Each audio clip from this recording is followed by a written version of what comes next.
and welcome to the Good Girl Confessional podcast. Thanks for joining us again. I'm your host, Sandy Lowries, and the Good Girl Confessional podcast is proudly brought to us by the award-winning platform WB40, Women Beyond 40, a cheeky platform for women 40, 50, 60 and beyond who want to be seen and also heard. You can join us at wb40.com.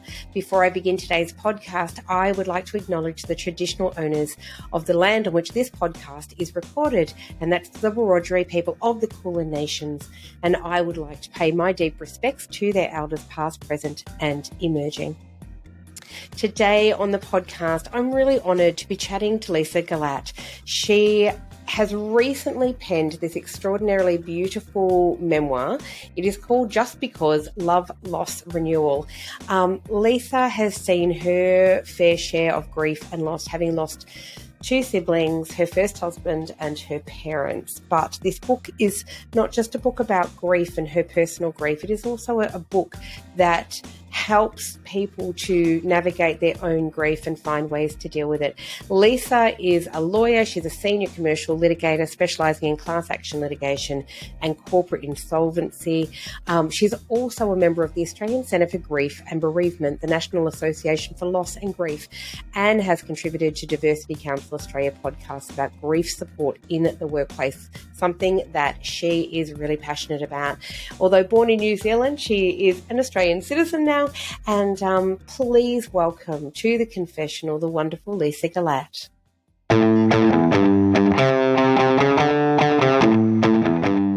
Hey, it's another Sandy here, Sandy Davies. I'm the founder and formulator of Happy Pause Balm for intimate dryness. Find us over at happypause.com.au. That's happypause.com.au, and get some happy on down there. And in the meantime, keep listening to Powerhouse Sandy Lowries on the Good Girl Confessional podcast, where every woman has a story. Hello, Lisa, and welcome to the Good Girl Confessional today. How are you? I'm really well, thanks, Sandy, and thanks for having me. Oh, it's so lovely of you to join me. So you're in Sydney, and I'm here in Melbourne. So it's just, I love the internet. It's a brilliant thing, isn't it? It sure is. It brings people together across the world. Yeah, it really does. And we have guests on here from all over the place. I'm really honoured that you've joined us today to talk about your book, which is called Just Because: Love, Loss, Renewal. And at first glance, when I started reading this book, it is a memoir. 100% it's a memoir about love, loss, grief, but it's also a book of hope.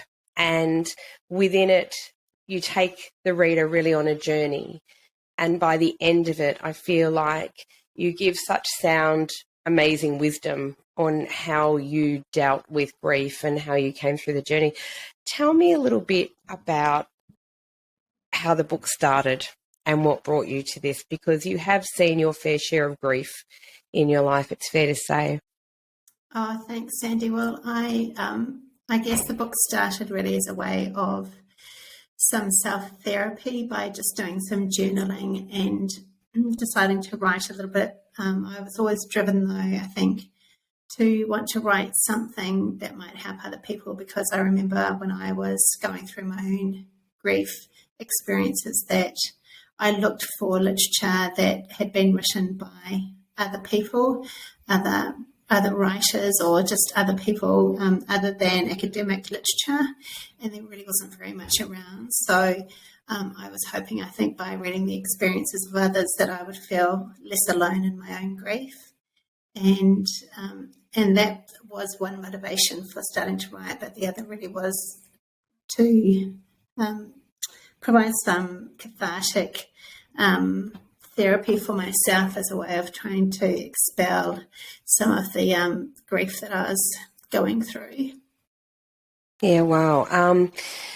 And as I did mention, throughout your life, you have dealt with an enormous amount of grief, and I found it hugely inspirational. I think that you were able to write about that, because I think in sharing our very difficult stories, that it actually helps other people to feel that they can talk about theirs as well. So if it's all right with you, and if you feel that you can, do you want to share with us your journey, I guess, through loss and grief? Sure, thanks, Sandy. So, in terms of my own grief experiences, I mean, I should preface it by saying that we all suffer and experience grief at some time in our lives, and that's as a result of many life losses as well as by bereavement. I've chosen in this book really to write mostly about the bereavements of loved ones that were closest to me. And so I've talked about the death of my sister and her partner, who died at the ages of 21 and 26 in a car accident. So that was very much a sudden, unexpected and premature passing of both my sister and her partner.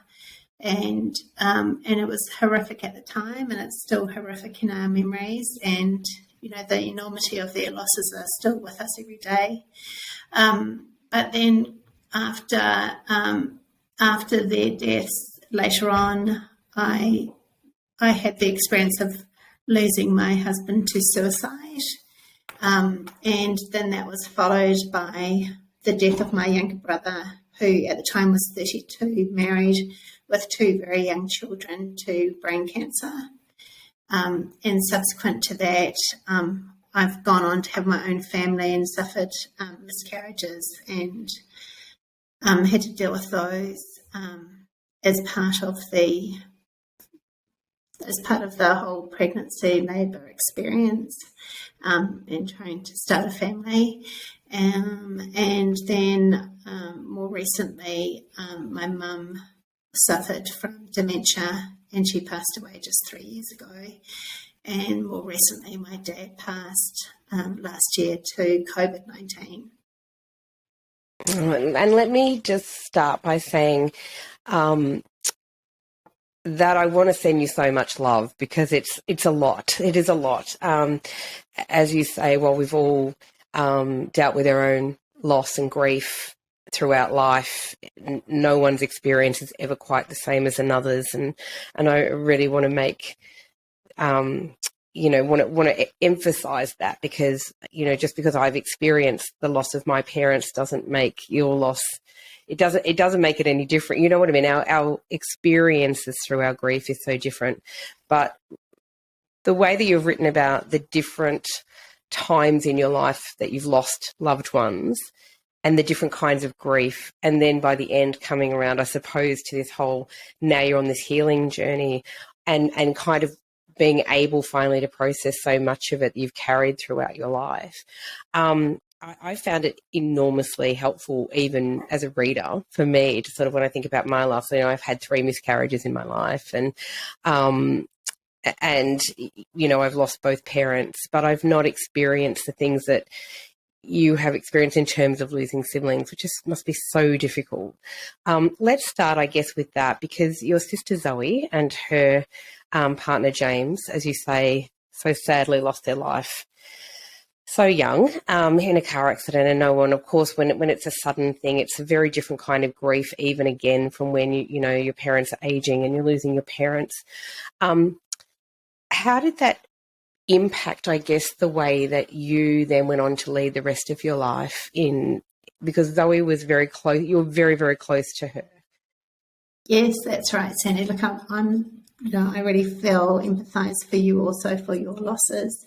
And I should say, at the end of the day, grief is very unique, and that's because we all have very unique relationships with each other, and grief is symbiotic of the relationships that we experience and the love that we have for each other. So I know that Queen Elizabeth, for example, has been quoted as saying that grief is the price of love.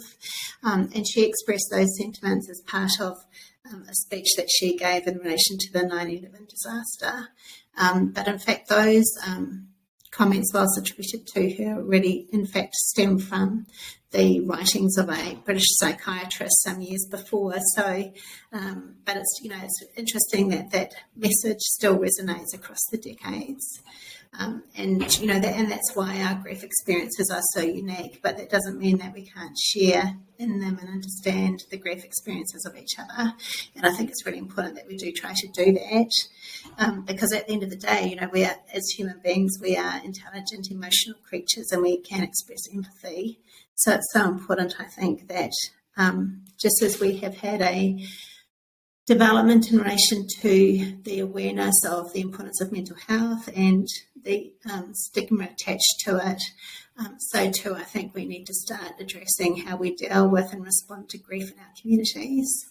But look, I've just diverted us from your question, which was how my sister's death impacted on me. And obviously as a young adult, it was very,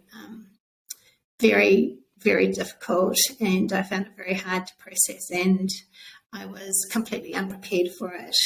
And so in our household, I've gone to great lengths to talk about death and dying, and to talk about my siblings to my own children, so that I can try and normalise the death experience a little bit more for them than they might otherwise have had. But obviously that's not the choice of all parents. But my children talk about death and dying quite freely. And I think, you know, ultimately that's how it should be, because death is very much just a part of life. It's two sides of the same coin.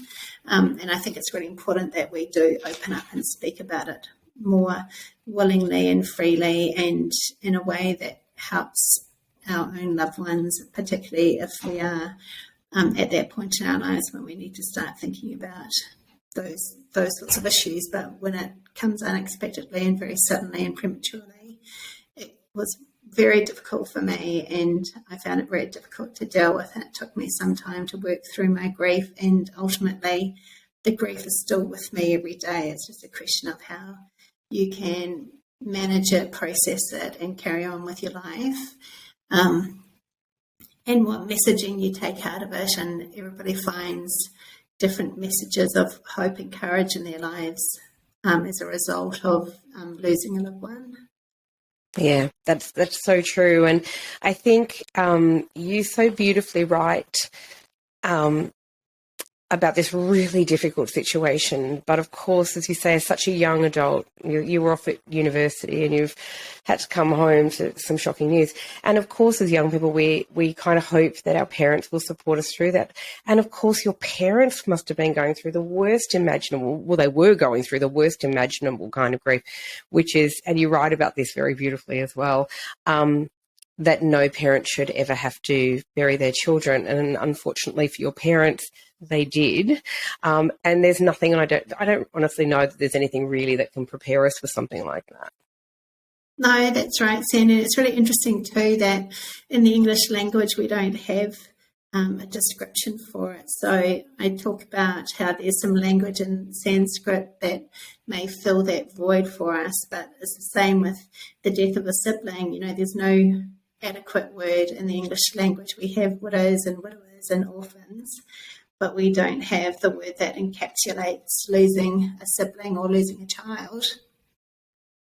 But it is extremely difficult, even now for me to process as a mother myself, to think about losing a child, because it's so out of the natural order of things, and it would be so horrific. It's just near on impossible to fathom, and I don't know how my parents could deal with it, and I think in many ways they struggled themselves to deal with their grief. Yeah, of course, and at the same time they're trying to sort of, I guess, hold everything together through the course of that. I think you know, it was quite heartbreaking to read the story when you talk about your sister's funeral, but then very much the next day having to go to a memorial, well, not having to, but wanting to be there as present at the memorial for them, for her partner James. And so this whole, it's just so overwhelming, that level of grief to lose two very young people. And I actually really liked the way that you talked about, you know, when people never know what to say, I guess, during grief. And so there's a lot of platitudes that go on. But, you know, it's so different from the loss of a grandparent or the loss of an elderly or aging parent, which is still so fraught with grief. But it's different when it's someone who's very, very young and just at the beginning of their life and their journey. Oh, absolutely, Sandy. But, ultimately too, I think one of the biggest components of providing empathy to others through their grief experience is to be available and to be present and to listen. And so actually we sort of put this responsibility and expectation on ourselves that we're going to know what the right thing is to say, but ultimately there's never really going to be the right thing to say. But we can show ourselves to be understanding and empathetic and compassionate by just being with those people, with the bereaved, with those who are mourning a loss, and make ourselves available and just provide assistance and support and help and love. But also, invite the bereaved to talk about it, because I think that there's a lot to be said for talking therapy. I think it's really important that we do that as a way of helping us to process our thoughts and our emotions by making ourselves speak them. Because when you have to process them into words and then process them into spoken words, I think that helps expel the emotion and also externalize it and help us to process it. Yeah, very, very true. And I think there's something to be said, as you say, for that holding space for people who are bereaved and the other thing too that you rightly put in this book, and I'm so grateful that you did, is that there's no time limit on grief. That's the other thing, and I don't know that we can ever be prepared for how we are going to manage grief when we find ourselves in certain situations. My dad, much like your mum, had Alzheimer's and Parkinson's, and it was, it is like, I think you described it very beautifully as like, it's the long goodbye. It is the long goodbye. And I often talked about this when my dad was going through it, that it felt like I was already grieving for him for many years before he actually passed away. And so I think, but it's difficult. You feel like you can't talk about the grieving process because they're still alive. Well, but in fact, we are losing the essence of who they are. And that's exactly right, Sandy. And I think that reflects on the different types of grief that we can experience as well. And that's often described as anticipatory grief, where you are anticipating the passing of someone and you're experiencing a lot of the same emotions and feelings that you do when they do die. But also, I think it's that sense of loss that is actually happening too as they are subjected to the horrors of these illnesses, because I think they do lose the very essence and personality of who they are. And so that loss does happen there. It's not just the loss by their death, it's the loss by losing the person that you knew and loved. Yeah, absolutely. And, I can remember quite vividly, and I'm sure that you have many stories about this as well, but, coming to see my dad and realizing he didn't actually know who I was, or that I would turn up and he would think that I was my mother, or, a younger version, like that my mum was young and that was it. It was quite an extraordinary kind of experience. And you're right, it is a long, long, long goodbye. And look, I felt very honoured. I'm very honoured that I had that time with him for sure. But it is very difficult when you say, I used to turn up and have these vibrant, amazing kind of debates about politics and whatever with my dad. And then suddenly he's like, who are you? And I don't know you. And I don't even know what day it is. And that's a difficult thing. And so many people, I love in your book, and I will put up all the links to this, obviously, so people can find it and buy it. You put up some amazing, really helpful links in this book, one of which is you put up statistics basically of how many people in Australia and New Zealand, because you're a New Zealander. Probably quite obvious from my accent, but in fairness, I'm also an Australian citizen, so my children you're both. Was we. I love that. As is my beautiful daughter-in-law, so there you go. But I love that you put in these sort of stats and you put in all these really great points at the end of each chapter. You're basically saying, here's some facts and here's some things to think about. And I really, really liked that. I think even that kind of makes people feel less alone. And I know that you you have also included, places people can call for support. And that's why I thought it was such a really clever and interesting way to write a memoir, because Thanks, Sandy. it's a beautiful memoir about your beautiful family. And there's you write so beautifully about your family and about the New Zealand countryside, all of these things, which is just so beautiful. But at the same time, it is kind of almost like a workbook for people to feel supported in their grief. And I think that's so clever. Thanks, Sandy. Well, I obviously wanted to share my story, but I wanted it to be meaningful and relatable to others because, as I said, I appreciate that everybody's grief and loss experiences, whether they're life losses or bereavement, are very different and very unique, but that we can find commonality in our loss and our mourning. And there's a lot of symbolism as well from the different things that we do as part of our Western culture when we have a loved one pass. And they're really worth remembering. And at times when you're going through the death of a loved one, it felt very much for me like my intelligence, my brain function, everything just seemed to go out the window, and I was just beset with all this emotion, and it was just so difficult to sort of process what we needed to do and what needed to happen and what needed to be organised and in what order and who was to do what, etc. So one thing that I learned from the various funerals that I've been involved in organising is that it's really helpful to sometimes have somebody who's sort of like the signpost for the family and for friends, or who's a liaison person who can help with directing traffic and reaching out to others, and also sort of doing some of that messaging around the fact that somebody has died, because there's an awful lot to process in a very short amount of time.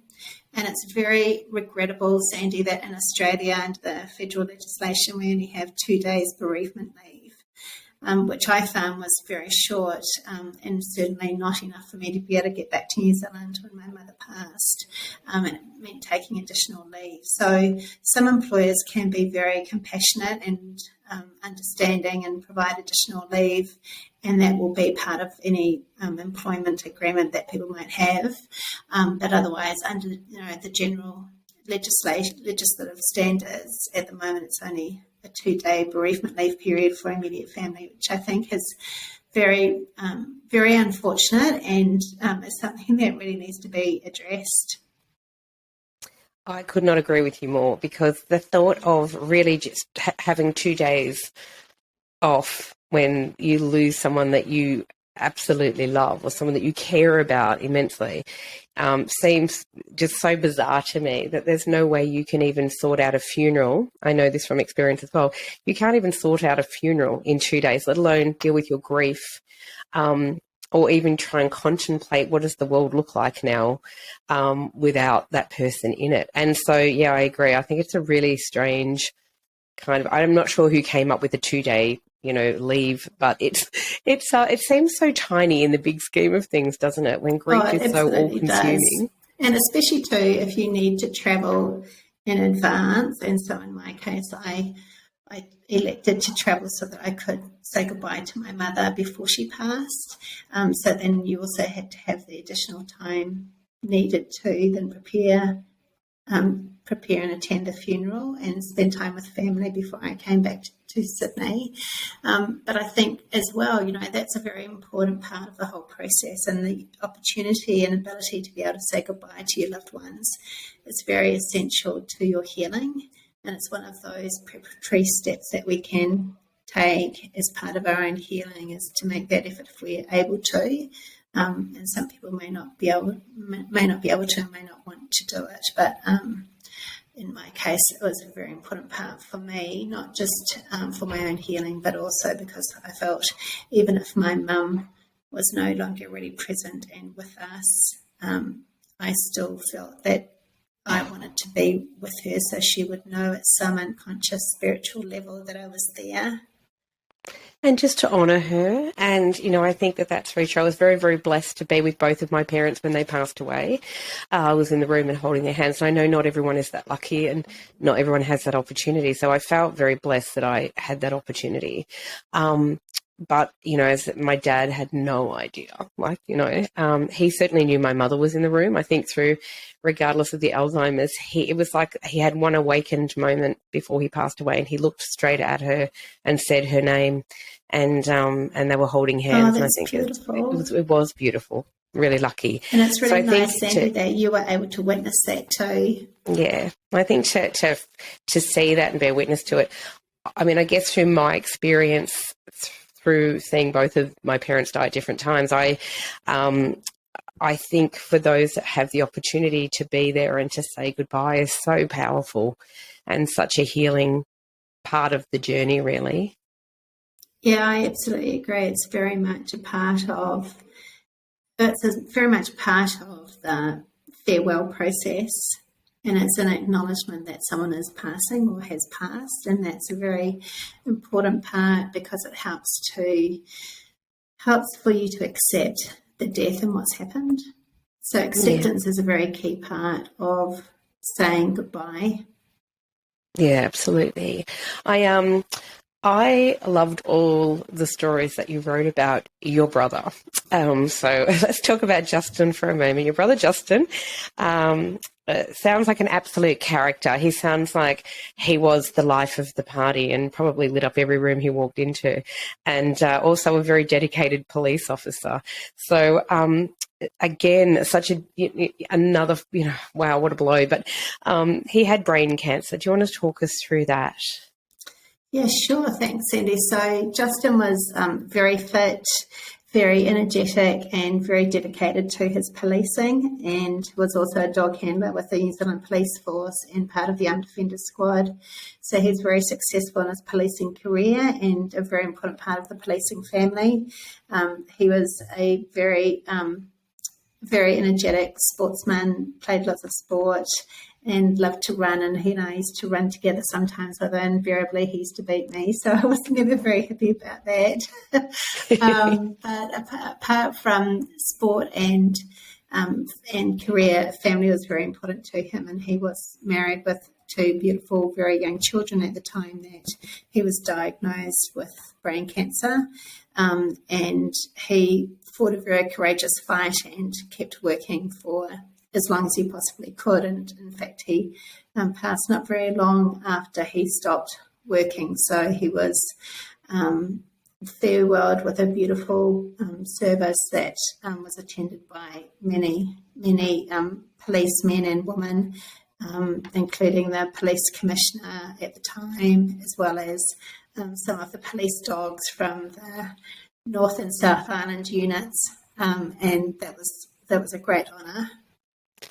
I thought that was so beautiful when I read that. And I just had, this very clear vision that his beautiful dog that he had worked with in the force helped walk him out. And then there was this rows of policemen and dogs. And I thought, oh, how beautiful, how moving.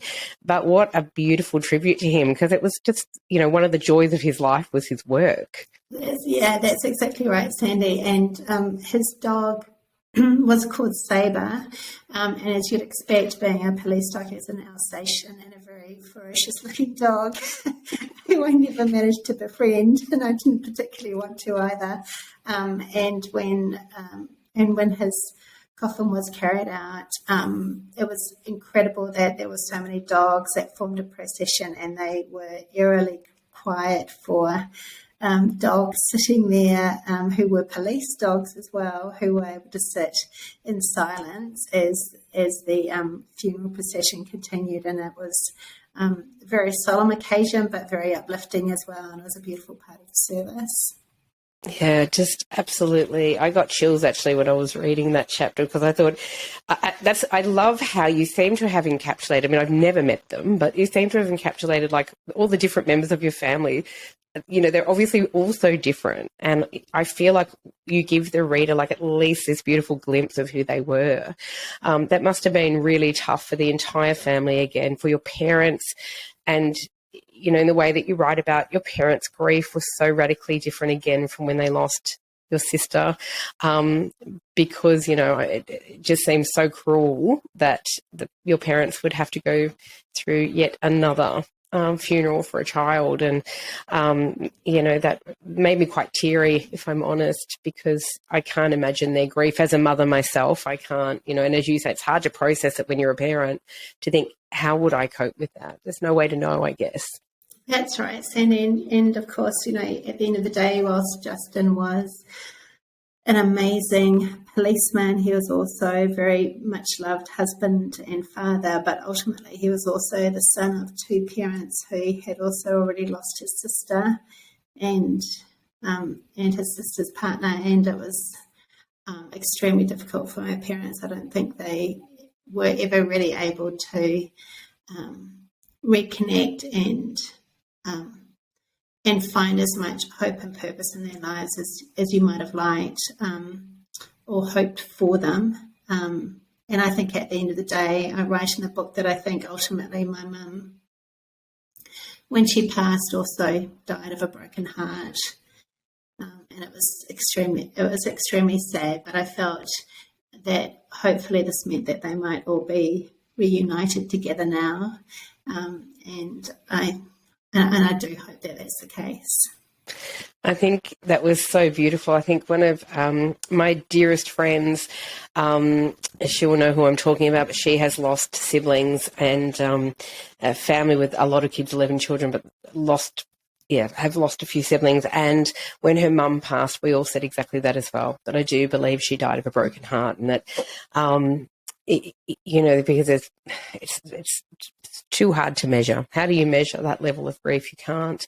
One is cruel enough, more is worse. And but you do write about these things quite beautifully. I mean, I love the symbolism in the book too. And after your sister passed away and you talk about the bird that came into the house, I think things like that, I got goosebumps because after my father passed away, I started to see magpies who started, coming, and they were starting to be friendly and talking to me. And when my mum passed away, we started to have crows on the front lawn, which was so bizarre. So we'd have magpies and crows, and I kept always thinking, is it them? Definitely so bizarre, because I thought, what strange birds to see. And I'd always been afraid of magpies, and now I absolutely adore them. I feel like they kind of will bring little messages of hope or something. Yeah, and it's lovely because I believe too that so in Maori mythology they believe that a fantail symbolises that there is death imminent or that someone has passed. And so it was very telling for us when we did have this fantail come into the house, and it distracted us all momentarily from our grief, trying to help this little bird out into the garden. So it was beautiful, and so your story as well, Sandy, really resonates with me, because I do believe that Mother Nature has a way of leaning into us as well and offering us some kind of courage and hope by the beauty and the sheer impulse of nature and the surroundings that we can all enjoy. So I always believe, and it's a strong part of my own therapy and trying to support and help others, is the importance of being out in nature, because it's definitely well recognised that the outdoors is very therapeutic, and being able to breathe in fresh air and distract yourself with a beautiful natural environment is, I think, very helpful and very soothing.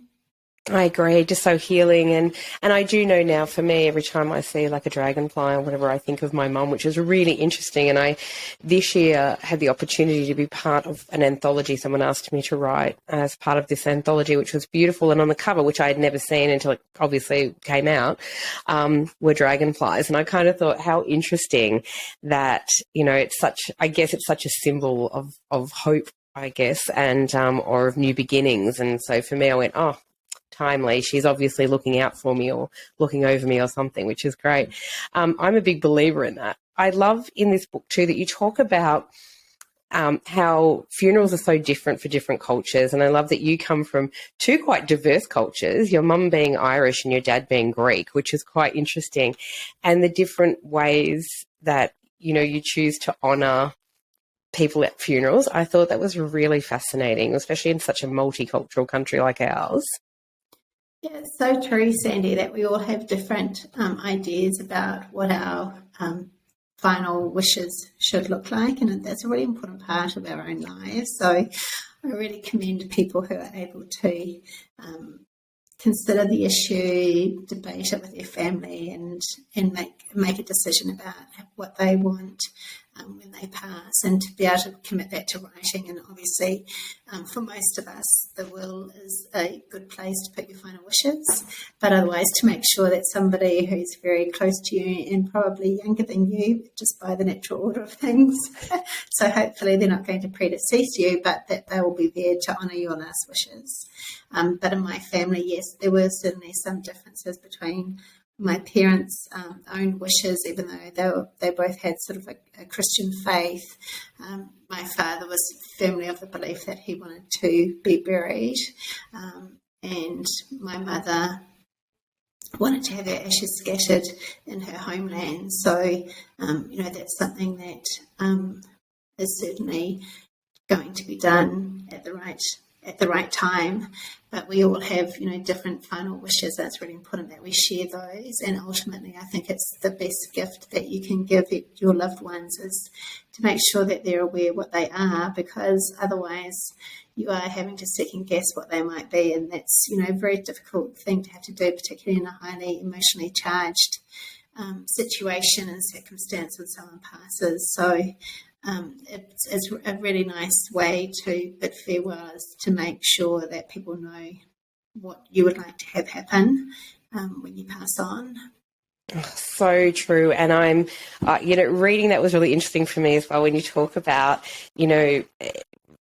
your dad sort of was like pretty adamant that your mum wanted to be buried. You're having this conversation in the hallway with your brother saying, no, she didn't. She told me she wanted to be cremated. And this is so common, I think, in so many families. My mum gave me the greatest gift of all, which I didn't know until after she'd passed. Well, I did know, because in the hospital when she was dying, she actually said, now, my will is wherever it was. She told me where it was. And then she said, but I need to talk to you about this. It's really important. She said, it's in writing. It's in writing, but I don't want to be buried. I want to be cremated. I want you to combine my ashes with your dad's ashes, and I want you to scatter our ashes together. And here's where it has to be, because this is where we went, and this is our most romantic place. And it was such a gift, because it was unusual circumstances how she died as well. But the reality was that they knew that she was not going to pull through. Right. But she was with it for a lot of that time, and able to have these really kind of quite impassioned conversations. This is what I want. This is how it's going to happen. She did it in front of these beautiful palliative nurses who said, wow, she knows what she wants. But then to see it in writing on top of that was just extraordinary when I had to go looking for the will, and she had it all mapped out. What a gift to say, this is what I want. She had no idea of knowing that she was going to pass away. So this was done, obviously, when she was in, I don't even know how long ago she'd done it. She was well. And I think what it proved to me was that I needed to do that for my children as well, regardless of whether I die tomorrow or in 50 years or whatever. I think it's such a powerful, powerful gift to give your family, and to say, no, this is what I actually really wanted. I absolutely agree. It's probably the best. It's probably just as important as how you're going to divvy up all your assets. I think it is, because I think that's probably the most emotive thing when someone passes away and people aren't sure. And I think too, this conversation's come up a number of times with some close friends whose parents now have maybe the early stages of Alzheimer's, and I have said my suggestion would be you have these conversations as quickly as possible. What do they want? Where do they want to be buried? Or do they want to be cremated? Or what do they want you to do with them? Because that's, it's their dying wish. And I think it's so important. I love in this book, the one thing that this book really that shines through is that we should all be talking about it. We should be talking about our grief. We should be talking about death and loss. And we should be talking about our intentions and how we feel about things before it is too late. And I think that's exactly right, Sandy. I firmly believe that grief is something that we must talk about, that we must share it with each other, and we must also teach our young about life and about living and dying, but also about the challenges of life and life losses that we're going to experience, whether it's relationship loss, divorce, a broken family, whether it's loss of business or livelihood. And we've seen a lot of that with COVID, and many people being displaced from their businesses and their homes, their livelihoods, their families being unable to return home to their home countries. So everyone's suffered a lot of loss, and I know that, a lot of people would say that we're now moving through that and everybody wants to get on with their lives and return to some sort of normal. But I think it's really important that we recognise those losses and that we honour them and that we still support each other, because it's only through expression and through sharing and through compassion that I think that we can move forward and develop strength within our communities and normalise the grief and the death and dying process, and also those life losses, that they're not insurmountable challenges if we recognise them as being part of everyday life, that our young will also be educated to appreciate that there will be storms ahead, but they will get through them. That's so important. And I think you're right. It's not something that is talked about in school, and it's not you've hit the nail on the head. I think we're not talking about it enough to our young people. We're not talking about it with our children. We're not talking about it in schools. We're not talking about it generally. And yet it is a part of life. And as you so rightly say in this book, and which everybody always says, but, nothing's as certain as death and taxes, right? And that's right. We all go through loss in so many ways, as you say. I think it was kind of really obviously poignant that you've written about COVID as well, and that, your own loss. And then when we think about the collective loss in the world of how many people have been lost to this virus, and that maybe we're not talking enough about that as well. I think a lot of people would be staggered, Sandy, to know that there's been about 2.8 million people now lose their lives to COVID globally, and we've had about 16,000 deaths in Australia that are attributed to COVID. So as we approach the third anniversary of the COVID lockdown, that's just the first COVID lockdown that's just passed, and also with the World Health Organization 3 years ago in March having declared COVID a pandemic, I think it's really important that we acknowledge that there is an issue here for us, and that it's an ongoing pandemic, and that it is still very much alive in our communities. So we need to be still very vigilant about it. But also we need, I think, to reflect on what's happened and the experiences of the last 3 years, and how we can find hope and courage and build resilience from it and recognise that. And we need to take a moment to reflect, to recognise what were the good things that we did do and how could we do things better in the future. Because unfortunately it's probably likely that it won't be the last pandemic that the world's human population has to face. And so very much in my thought is the hope and intent that perhaps at some point the Australian federal government will see fit to declare a COVID Remembrance Day, and also that we have a COVID memorial erected somewhere by a well-known Australian artist, perhaps in Canberra as the capital of Australia, would be, I think, a very suitable place for it, or venue for it. But I'd also like to see that recognition across our states and territories. So I'd love to know what your listeners think, but it's very much something that's on my to-do list when it comes to campaigning for worthwhile causes. I think it'd be a very poignant thing to do as we're approaching the third anniversary. I think it's an exceptional idea. I think it's quite a beautiful idea, and I think you're right. And it would be really lovely to see those sort of memorials happening all over the world. Such staggering losses in lots of countries, and for a country with a small population, we had a tremendous amount of people lose their lives. As you say, 16,000. It's quite frightening, really. But you're right. I think a memorial is such a beautiful, beautiful thing, and if we can in any way help you when you do campaign, we will be there by your side for sure. Thanks, Sandy. For sure. I think it's very, very important. And I think that's the thing. I think the world we clamoured to just kind of deal with these things, and grief is an interesting beast. I always say you can try and run from her, but you can never run as fast as her. So grief will always come up and tap you on the shoulder, I think. That's right. And it's interesting that I refer to grief in the feminine, but I do kind of think it almost is. It's almost like you're forced to confront the feelings eventually, or it will consume you. And I think that in that way, it's almost like a kind of a healing, nurturing process that you eventually have to go through. So obviously you've gone on and had still, despite all of this incredible loss, you've built this really kind of beautiful life. You've got beautiful kids, and a great career, and you're doing amazing things.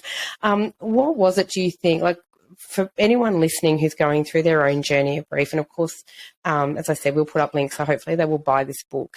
But for you, what were the most powerful tools for you in starting that journey of healing? Thanks, Sandy. Well, I think one of the critical key foundation stones for me in the healing process was to work out what my life's purpose was.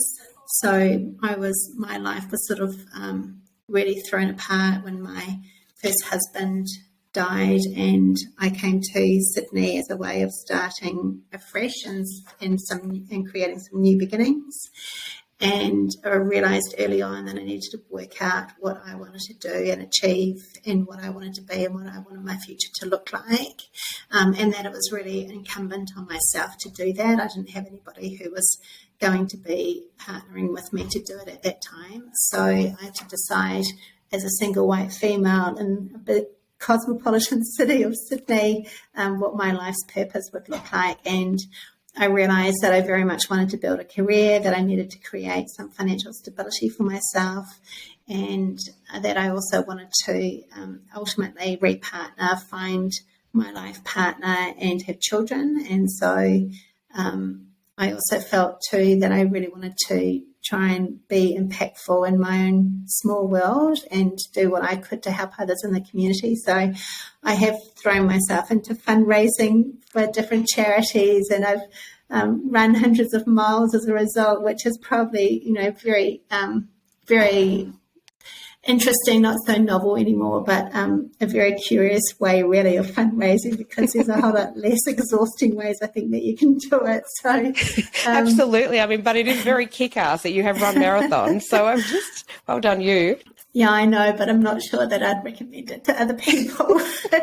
So please find those charitable purposes, and, we can all find meaning in our lives and what we want to do. But I think that's really important, because it'll be your anchor and your guide, and then it will help you create new goals and new actions for yourself. And it helps direct you through and navigate through the whole grief process if you're creating a new pathway for yourself. So that was probably one of the very key foundational things that I did, which really was by pure accident.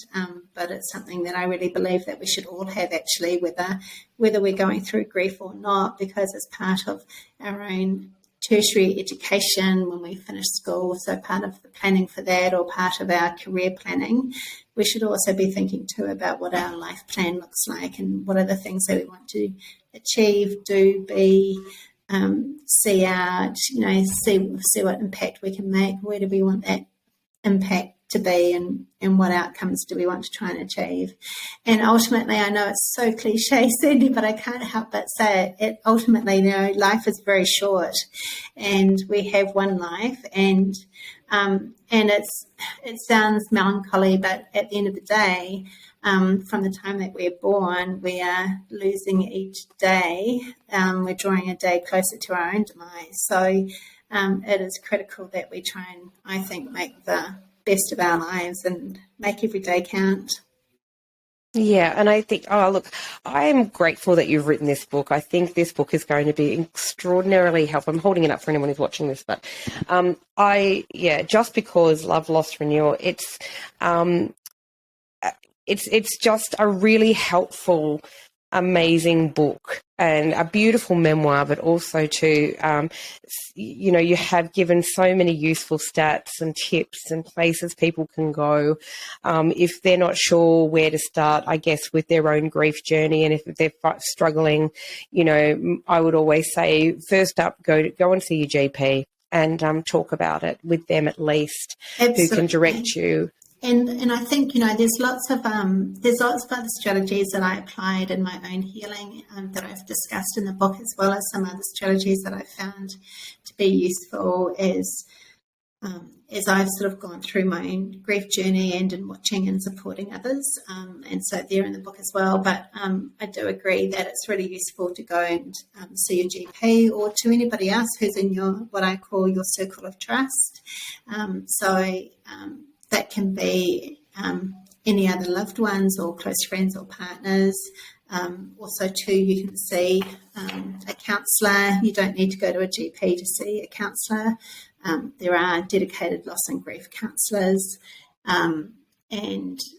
or you can see a psychologist. You can go through a GP to get a mental health plan referral to a psychologist. But ultimately, we're talking about something that is a normal human condition, and it's not nothing to be ashamed of or embarrassed by, and we need to embrace it, and we need to embrace each other and help each other through it. Absolutely, and although we didn't even really touch very much on your first husband dying, as you say, he sadly committed suicide, and just as we are starting, thank goodness, to normalise mental illness and to talk about these things and the impact it makes on those that are left behind and the people that are living with it, we need to start to normalise, as you so rightfully say, we need to normalise these conversations about loss and grief and death and dying, and what does it look like, and so we are better prepared in our lives to cope and deal with it. Hey there! When Sandy's not interviewing kick-ass women, she's hanging out with me at Alex the Seal, a podcast about music and nostalgia. I'm Jo Pybus, and each episode, Sandy and I talk about all the songs that got us hooked up, knocked up, and broken up. Do yourself a favour and search Alex the Seal on your podcast app. Love you, Molly! Yes, I think that's right, Sandy, and it's not something that many of us really want to ever talk about, but if we can normalise it through shared conversation, then it makes it real and it makes it just a normal part of living. Yeah, absolutely. I am so thrilled to have met you here today. Thank you for sharing with us your incredible wisdom. Again, I always say that the women who come on this podcast have hard-won wisdom, because we're never handed our wisdom on a silver platter as women. You have been through the fire. That's all I can say, Lisa, seriously. You've dealt with so much loss, and for you to be able to bravely share your stories of your family members and those that you love in this book, I think will be really, really helping so many other people. So I thank you for your resilience and for your strength to do that. Thanks very much, Sandy. I appreciate it. I'm going to put up the links, as I said, to where people can follow you on your socials, and also where they can buy the book, which is amazing, by the way, and it is out now, and it's a beautiful book. And I do love, and I should have mentioned this, on the cover of this beautiful white book are all these beautiful blue butterflies, and that's obviously you write in the book about how symbolic the butterflies are in your mum's garden. That you used to see the butterflies in your mum's garden. So beautiful. Yeah, thanks, Sandy. And ultimately, we all know that butterflies symbol new life and light, and and I hope that that's something that we can all be mindful of as we deal with life's challenges and life's losses. Yeah, absolutely. And thank you so much for sharing your time with us today. And I hope everyone jumps on board and buys this book and reads it. It's lovely. It's just lovely. So thank you so much. Thanks, Sandy.